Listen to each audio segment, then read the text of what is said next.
안녕하세요. 정보가 세상을 바꾼다의 인포뱅크입니다. 이번에 전해드릴 내용은 현대로템 K2표 폴란드 찍고 스페인, 이탈리아로에 대해서 한번 알아보도록 하겠습니다. 여러분의 구독, 좋아요, 그리고 필요하시면 알람 설정까지 부탁드리겠습니다. 지금 한국군의 주력 지상무기인 K2표 전차가 폴란드를 넘어서 스페인, 이탈리아 등 유럽 전역으로 수출 전선을 확대할 가능성이 높아져 가고 있습니다. 폴란드 정부가 독일과 프랑스가 공동으로 개발 중인 MGCS에서 탈락해 동맹 전선을 구축한 스페인과 이탈리아 등의 현대로템 K2 전차를 기반으로 한 차세대 전차 공동 개발을 제안했기 때문이죠. 이미 MGCS를 탈락한 이들 나라가 다른 선택지가 없다는 것도 굉장히 유용한 상황입니다. 이렇게 되면 독일과 프랑스가 공동으로 개발 중인 MGCS와 유럽에서의 대결은 이제 불가피한 것으로 보이고 있고, 만약 독일과 프랑스가 제때 이 MGCS를 이용한 전차가 개발되지 못하게 된다면 더욱더 큰 문제가 나게 된다는 거죠. 그래서 이번에 알아볼 내용, 현대로템 K2표 폴란드 찍고 스페인, 이탈리아로입니다. 29일 업계에 따르면 폴란드는 최근 K2 전차의 현지 수출량 모델인 K2 PL 기반으로 한 차세대 전차 개발 사업에 이탈리아의 참여를 공식적으로 제안했다고 합니다.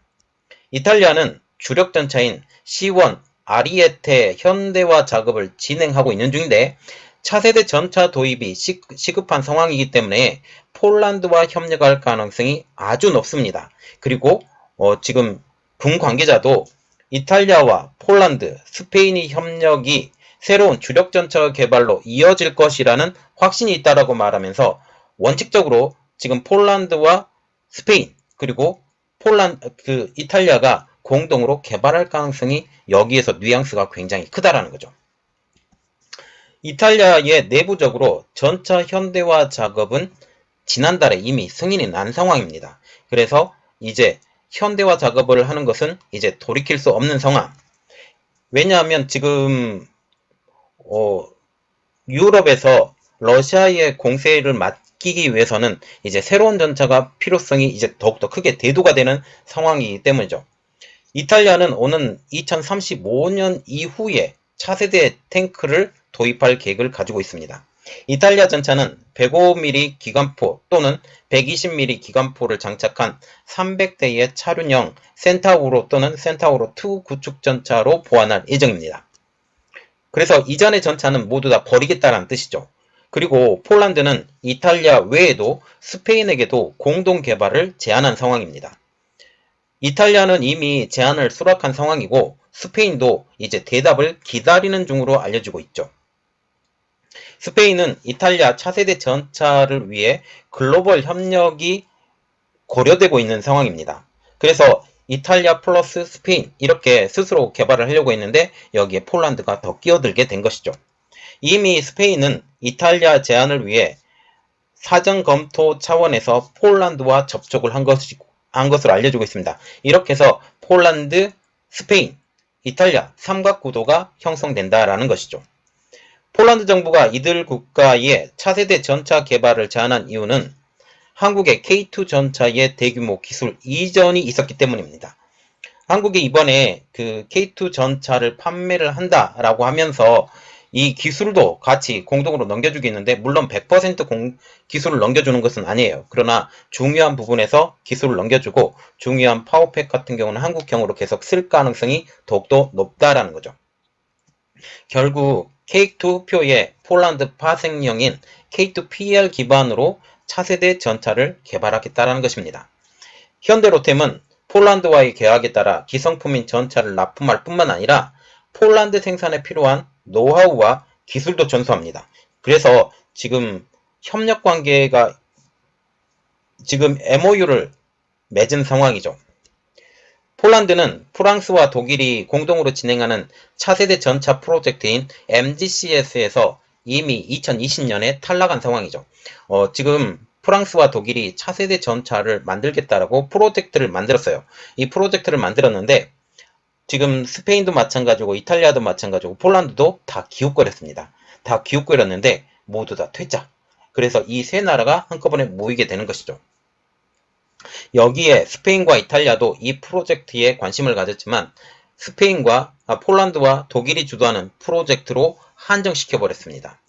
독일과 프랑스는 2020년까지 이 프로젝트를 발표를 했고 큰 마스터 플랜을 그렸다면 2021년 차기전차 프로젝트에 2,600억 원의 예산을 배정을 했고 여기에 프랑스의 넥서사, 독일의 라인메탈, KMW사가 초기 설계에 참여한다고 밝혔습니다. 폴란드는 프랑스, 독일과 함께하는 MGCS, Main Ground Combat System, 그리고 Main Ground Combat System 프로젝트를 추진해 왔지만 이들의 참여 거부로, 말하자면 독일과 프랑스의 참여 거부로 공동 개발이 취소가 되면서 이탈리아와 스페인을 대상으로 새로운 동맹 구축을 이미 맺은 상황이죠. MGCS 전차는 2040년경에 가동할 예정입니다. 지금 이탈리아와 같은 경우는 2035년에 새로운 전차 도입. 그러나 이것은 한참 뒤인 5년 뒤에 이 가동이 될 예정이라고 지금 말이 나오고 있는 것이죠. 폴란드가 반프랑스 독일 노선을 구축해 놓은 것은 이제 현대 로템의 기술력을 더해서 유럽형 차세대 전차로 개발하는 것입니다.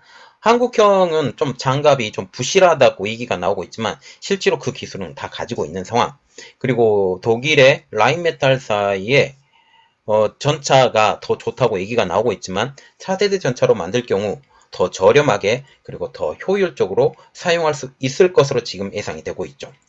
업계 관계자는 폴란드 수출형 모델인 K2PL이 차세대 전차 사업을 진행하고 있는 이탈리아와 스페인에 투입할 가능성이 높다라고 하면서 K2 기반으로 한 차기 전차가 개발이 된다면 유럽에서 현대로템의 호재로 작동할 전망이라고 밝혔습니다. 한편 폴란드는 지난달 27일 현대로템과 K2 980대, 하나디펜스와는 K9 648문, 카이와는 FA 50 경공격기 48대를 구매하는 기본 계약을 맺었습니다. 총 사업 규모는 20조 원. 이후 국내 방산기업들은 지난 26일 폴란드 군비청과 총괄 계약을 이행하는 본계약까지 맺었기 때문에 이제 수출하는 일밖에 남지 않은 상황이죠. 그리고 폴란드가 스페인, 이탈리아와 함께 K2표의 유럽형 전차를 만들게 될 경우 유럽 시장에서의 K2 흑표 전차의 영향력은 더욱더 커질 전망입니다. 여기에 K9 자주포, FA-50 경공격기 등의 무기 판매도 폴란드를 중심으로 더욱더 빠르게 유럽에서 진행될 것으로 보이고 있습니다.